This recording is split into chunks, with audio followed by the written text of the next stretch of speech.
Olá pessoal, bem-vindos a mais um podcast da Rafus Press. Hoje Espiodologia. Nós vamos falar um pouco do decadentismo inglês, em grande parte por conta da obra deste cidadão aqui, né? Temos um e-book completamente gratuito, né? Com o conto A Verdadeira História de um Vampiro, né? Deste livro aqui, de Conde Stenbock, né? E ele era uma figura definidora do decadentismo, especialmente na Inglaterra, mas acho que até mundial. Ele era um indivíduo bastante decadentista, né? Até a contracapa vem Strange Tales and Decadent Poems, né?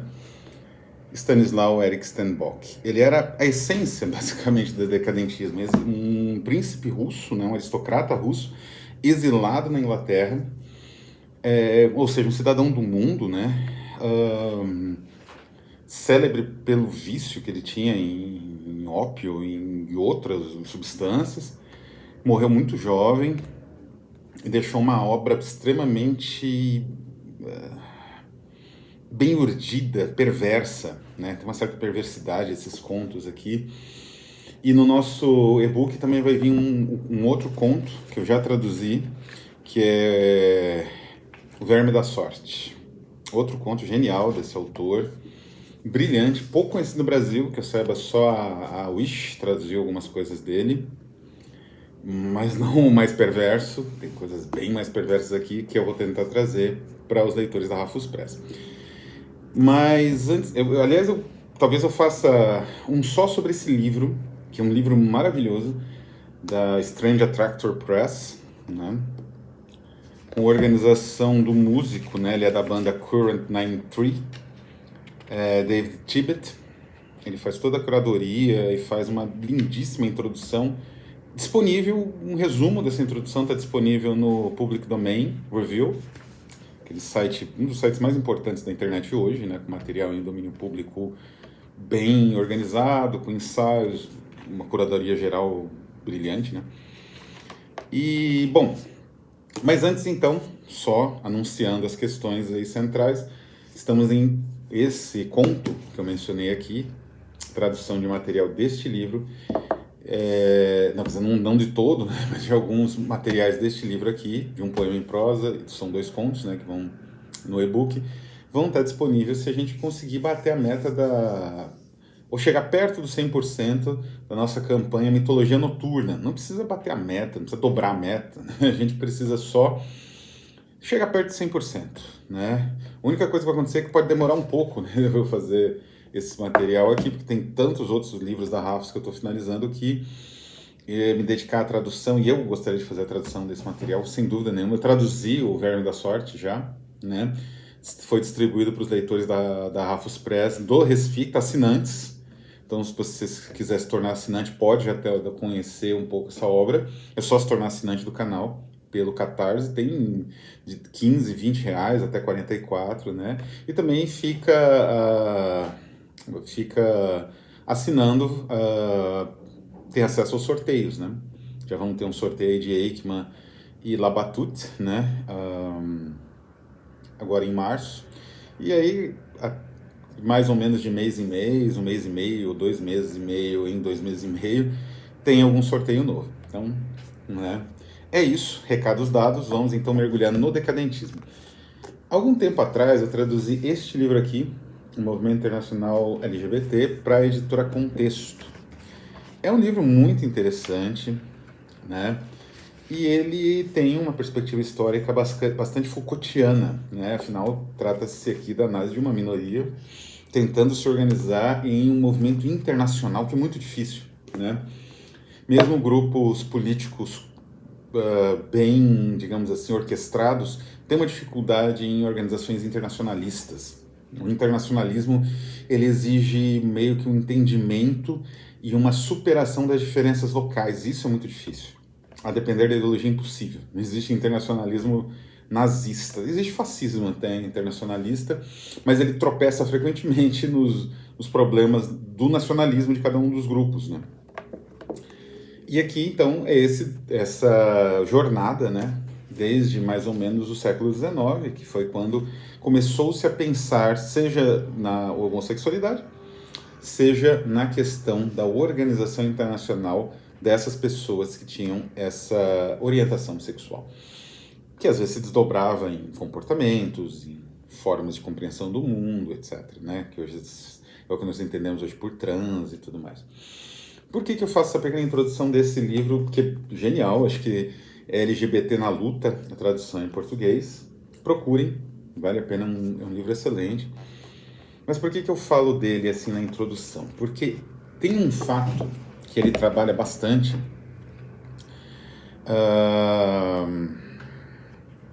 que é justamente ali no início do século, as origens, né? Nas origens, porque depois ela vai tratar, é uma autora, né? Mais do século XX. O capítulo das origens é bem grande, é um terço do livro, quase, um terço não, mas um quarto do livro por volta disso, que é justamente o caso do Oscar Wilde. Olha ele aqui e o Bowlesy. Foi um indivíduo muito complicado, que foi meio que mais ou menos um namorado do Wilde na corrida para o declínio que ele empreendeu. O que acontece? A Inglaterra vitoriana tinha uma série de leis, que são cobertas, aliás, neste livro. A Europa Ocidental, em geral, tinha uma série de leis criminalizando a homossexualidade de vários ângulos possíveis. Isso é muito interessante e é bem Foucaultiana essa análise aqui da Belmonte, né, da Laura Belmonte, que, de certa forma, na Idade Média, a repressão aos gays era menor do que na Idade Moderna ou na contemporaneidade, século XIX. Por que isso? É alguma contradição? De fato, é uma contradição da civilização. Mas é um pouco mais que isso. A questão é que no século XIX, especialmente XVIII, né, a partir do XVIII, ali, a partir realmente da Constituição do século XVII, em alguns casos, da Constituição de Estados Nacionais com uma legislação própria, não é? Inicialmente dentro ali do panorama dos despotismos esclarecidos, depois do constitucionalismo, né? Dos movimentos constitucionais de cada país. Essa legislação enquadrava o homossexual. Enquanto que na Idade Média ele não era, evidentemente, aceito, mas se o indivíduo soubesse esconder bem as suas preferências, não teria nenhum grande problema. Não é, eu fugisse da região ali, não teria grande problema. Teria problema se ele fosse pego, né? Mas ele não teria grande problema se ele escondesse ou fugisse. É mais ou menos essa ideia. O século XIX, o século XVIII, XVII, eles institucionalizaram a repressão num formato de lei que é draconiano. E é muito difícil você escapar. E gerava uma série de consequências terríveis para as pessoas homossexuais, né? Uma primeira delas é a chantagem, muito frequente, muito comum, não é?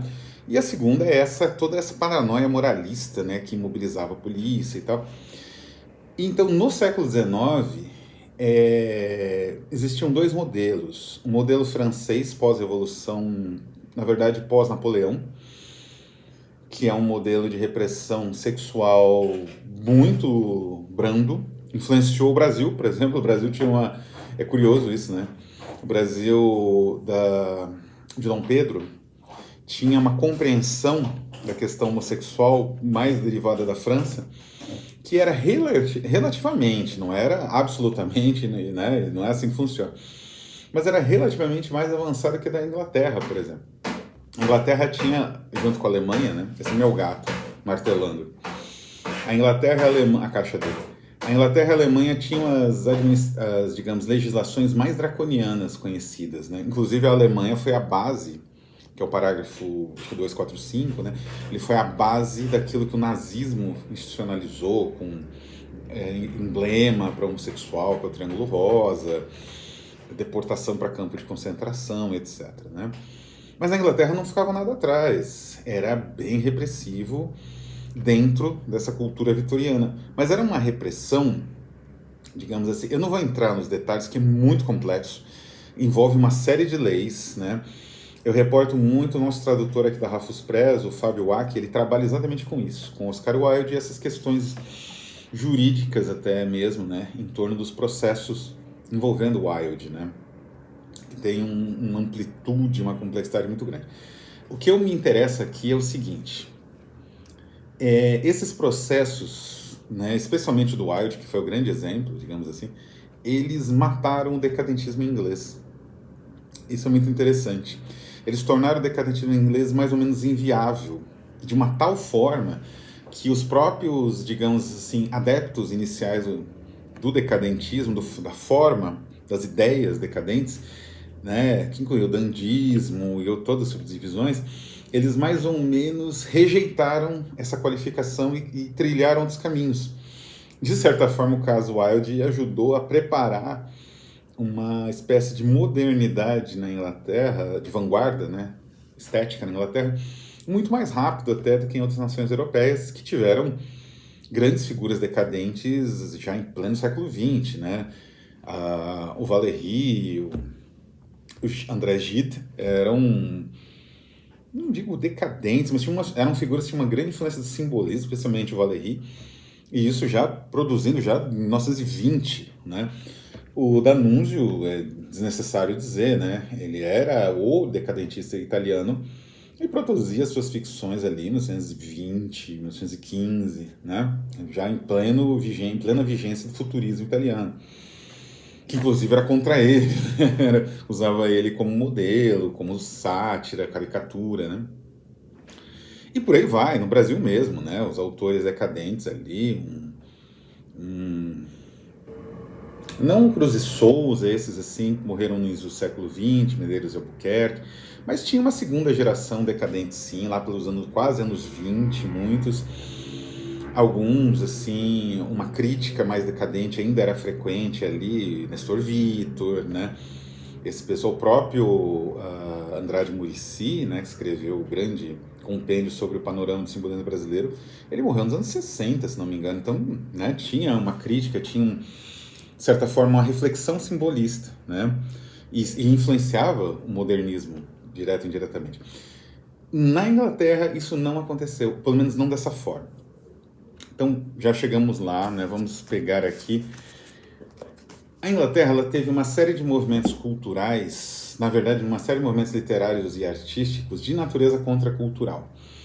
E isso foi solapando, né, de certa forma, alguns alicerces da cultura política e gerou uma rejeição muito grande do setor comportamental desses autores, né? E vários deles foram condenados.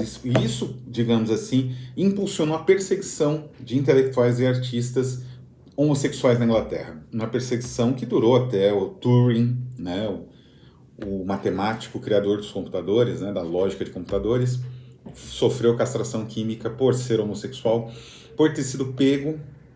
Ele não foi exatamente pego. Ele foi pego e ele tentou, num blackmail também, numa chantagem, né? Ele tentou se justificar, usou argumentos muito fracos, parece que nem viu o caso Wilde, né? E ele acabou sofrendo uma castração química, que destruiu a vida dele. Pouco depois ele se matou, né? Mas, assim, um dos primeiros pioneiros nisso foi justamente Simeon Solomon. Simeon Solomon é uma figura interessantíssima, né? Ele era um artista pré-rafaelita com estilo muito próprio. Era um estilo até próximo dos simbolistas franceses, mais do que aquele estilo medievalizante dos pré-rafaelitas, tipo William Roman Hunt, ou Dante Gabriel Rossetti, ou John Everett Millay, né? E ele também escreveu 2 poemas em prosa de forte conotação homossexual, que eu estou traduzindo, aliás, aqui neste livro, né? Que é uma coleção, né? Mas ele escreveu essa visão do amor revelado em sonho, né? Que é uma espécie de releitura da Hipnomáquia Polifili, que é aquele grande tratado do sonho, meio romance, meio narrativa do sonho, narrativa poética, né? Dos renascentistas. Essa é uma releitura, um resumo e releitura, né? E ele acabou preso por uma questão homossexual, né? Indecência pública, né? Isso não é... vários autores do pré-rafaelitas, como ele mesmo, eram homossexuais. O maior exemplo é o Swinburne. Swinburne é um grandíssimo poeta, é uma espécie de sucessor do Tennyson e do Byron ao mesmo tempo, né? O Tennyson seria aquele poeta chapa branca, né? E o Byron, bom, o Byron, e o Swinburne é um sucessor desses dois. E ele era bastante, né? Ele era um homossexual provavelmente assumido praticamente, mas que não podia ser assumido pelo medo de ser preso ou sofrer uma chantagem, né?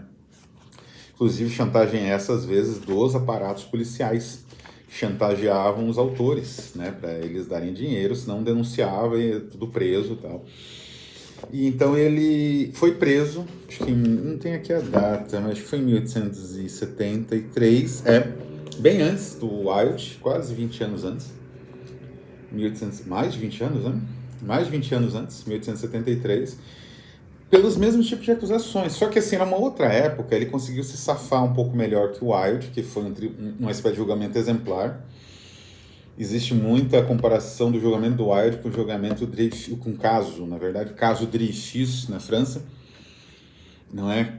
Ali movido pelo racismo e pelo antissemitismo, né, no caso do Dreyfus, e no caso do Wilde pela homofobia, pelo ódio ao homossexual, né?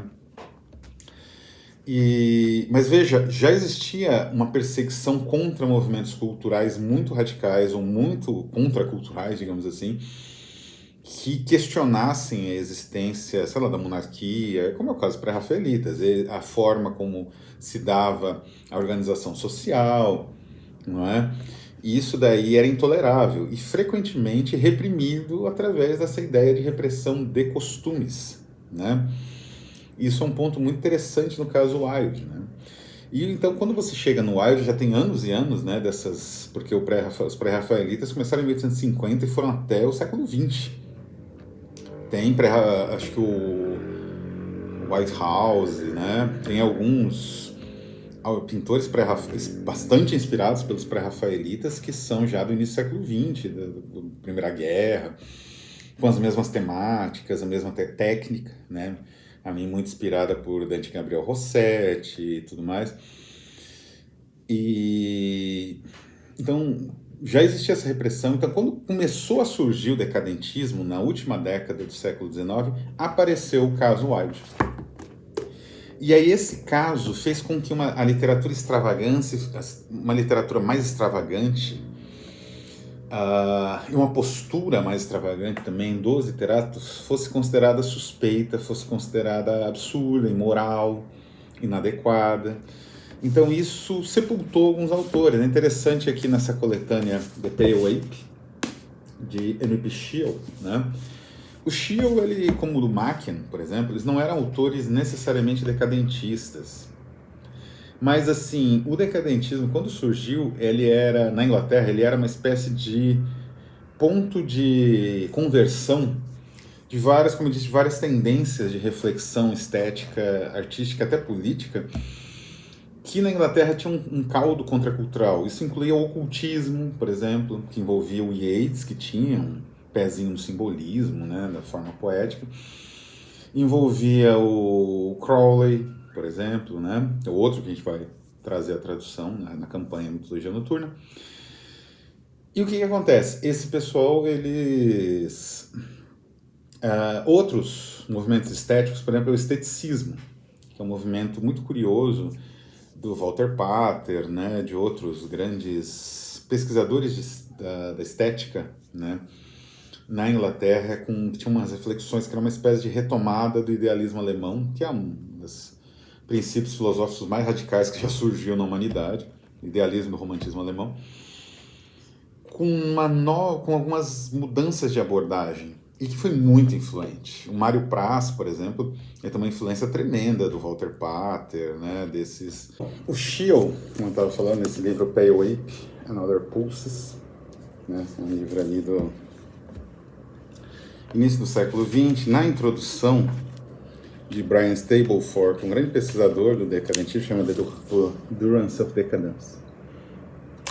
Ele comenta que as coletâneas de contos, né, do Shiel, uma saiu em 1896, chamada Shapes in the Fire, e The Pale Ape só saiu em 1911, ou seja, 1896 1911, É uma diferença considerável, de 15 anos, exatamente.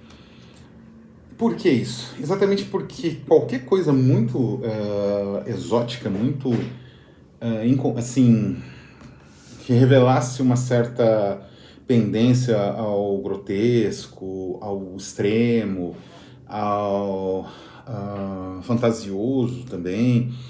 Isso não só não era aceito, como era considerado perigoso até, porque o destino do Wilde foi bastante cruel. Então, os autores deixaram de publicar. É engraçado a história, e isso foi a ruína, né, de um indivíduo muito excêntrico como Steinbock. A obra dele se perdeu completamente, né? Ele escreveu um livro chamado Studies of Death, né, que é genial, mas e alguns poemas em private presses da época, né?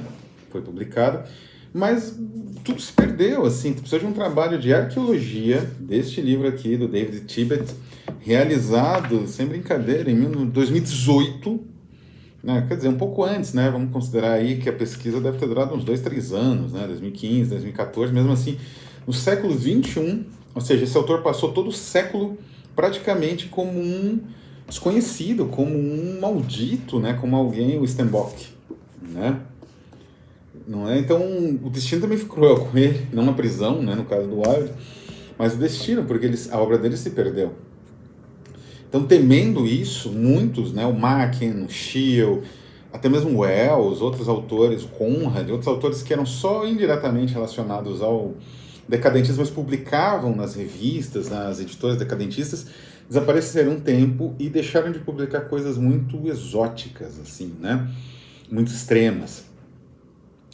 E é interessante porque então é um caso em que um movimento de moralização da sociedade destruiu uma concepção literária florescente.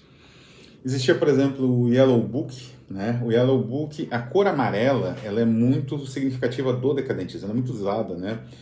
Os livros, por exemplo, As Avessas, do Huysmans, a edição original, ela era encapada em amarelo, para demonstrar a devassidão, que aquilo era uma obra relacionada a coisas devassas, né? E o Yellow Book era um livro, uma coletânea, na verdade, uma espécie de almanaque, coordenado a parte de arte pelo Audrey Beardsley, que era um grande colaborador do Wilde, e era do John Lane, que era uma grande editora, um grande editor da época, né? E eles imediatamente tiraram toda a revista, deixou de existir em 2 anos, na virada ali do século XIX, né? E imediatamente eles tiraram do ar assim, toda a relação com o Wilde. E é muito curioso porque quando o Wilde foi preso, ele estava justamente com um livro amarelo. E é uma discussão grande, tem até nas pesquisas mais sérias, né, biográficas ali do Wildian, né, que é digamos, a revista internacional de estudos a respeito do Wilde, a respeito de que diabo de livro é esse livro amarelo, né, e especula-se que provavelmente era um Yellow Book, mas o Joe Lane lá, o John Lane, ele fez de tudo para que não fosse associado com a editora dele, A Prisão do Wilde. Então inventou outro livro, inventou que era o Huysmans em francês, enfim, né? Inclusive a Tartarus Press faz uma homenagem a isso, né? As capas dessas exatamente por esse motivo. Então, essa é, digamos assim, a história do decadentismo inglês, um movimento que não existiu. Essas forças de uma crítica cultural mais poderosa, mais coesa, mais complexa, como acontecia na França, né, onde o decadentismo trilhou um caminho político, né, ali do anarquismo, né, um pouco do socialismo começava a surgir em sindicatos, da crítica à cultura de uma forma geral, né, com Mirbeau, Taillade, né, e outros autores assim. Na Inglaterra isso não aconteceu. O que aconteceu foi que muito disso se dispersou nas ondas mais ocultistas, né? Então, alguns desses autores foram para essa seara, inclusive o próprio Yeats, que eu mencionei aqui, que era uma seara mais segura em comparação, e o resto meio que se dispersou um pouco, e foi retomando aos poucos a crítica com a Primeira Guerra, né? Que era um evento devastador, né? Então aí sim houve uma nova politização dos comportamentos, do cotidiano e uma discussão do certo e errado daquela sociedade. Mas a repressão ao Wilde conseguiu calar um movimento cultural inteiro por conta da brutalidade exemplar que foi aplicada ao escritor preso, né? Independente ali das questões processuais, dos detalhes processuais, são muitos. Não vou me estender nesse ponto aqui, porque eu teria que fazer um vídeo só sobre isso, e nem é a minha especialidade, teria que chamar o Fábio, ele sim é especialista, né, em Wilde, mas isso provocou um cataclisma, né, de dimensões consideráveis, acelerou um processo vanguardista, levou a uma espécie de crítica cultural calcada no ocultismo, precipitou, né, essa possibilidade no início do século XX e criou uma série de mudanças, né, culturais velozes ali até a Primeira Guerra Mundial, entre o final do século XIX e a Primeira Guerra Mundial, que, enfim, marcaram toda a cultura do século XX, inclusive marcaram a própria maneira de conceber o neodecadentismo, né? Quando o neodecadentismo surge, ali surge como um movimento internacional, sem conexões nacionais que possibilitassem uma repressão parecida, né? Ali através de figuras como Justin Ives, Brendan Connell e por aí vai. Então é isso, pessoal. Espero que tenham apreciado. Eu pretendo fazer mais vídeos aí a respeito do material de campanha. Já fiz um sobre o Heine, eu acho, já fiz, né, agora esse. Pretendo fazer mais alguns apresentando esse material para todos. Então é isso, um abraço e até a próxima.